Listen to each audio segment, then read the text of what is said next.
This mother's own Pitbull mauled her baby to death. Watch as the judge tears into the mother for her recklessness and delivers a devastating prison sentence that no one saw coming.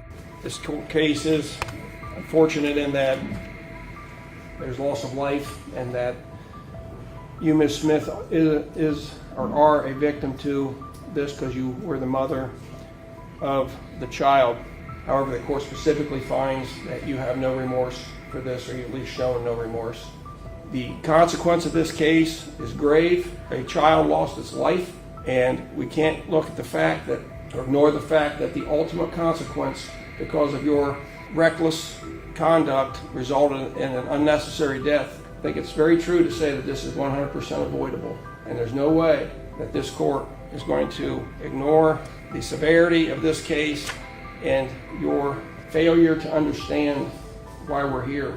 Everybody else here recognizes your failure to understand the importance of pet ownership and, more importantly, having a child and your duty to protect the child. And this court can come to no conclusion other than that a prison sentence is warranted in this case.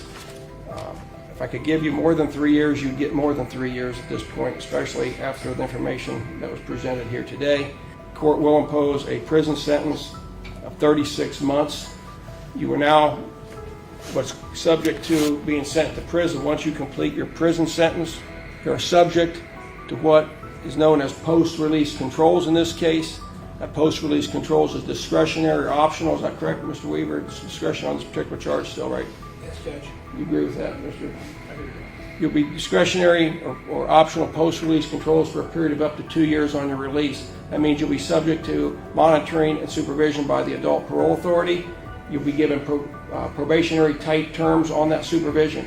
If you violate the terms of your post-release controls, you can be sentenced back to prison in increments of time that cannot exceed 1/2 of your original prison sentence.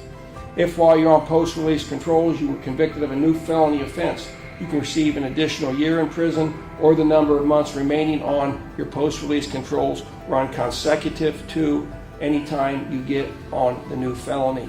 While you're in prison, you're not to ingest or be injected with any drugs of abuse. You must submit to random drug testing. While you're in prison, I don't make any determination whether you're eligible, but you may be eligible for up to 5 days of credit toward your sentence for each month that you productively participate in educational programming, vocational training, substance abuse treatment, or other productive programming. You will be remanded into custody. Anything further from the defense? No. All right, this matter is adjourned.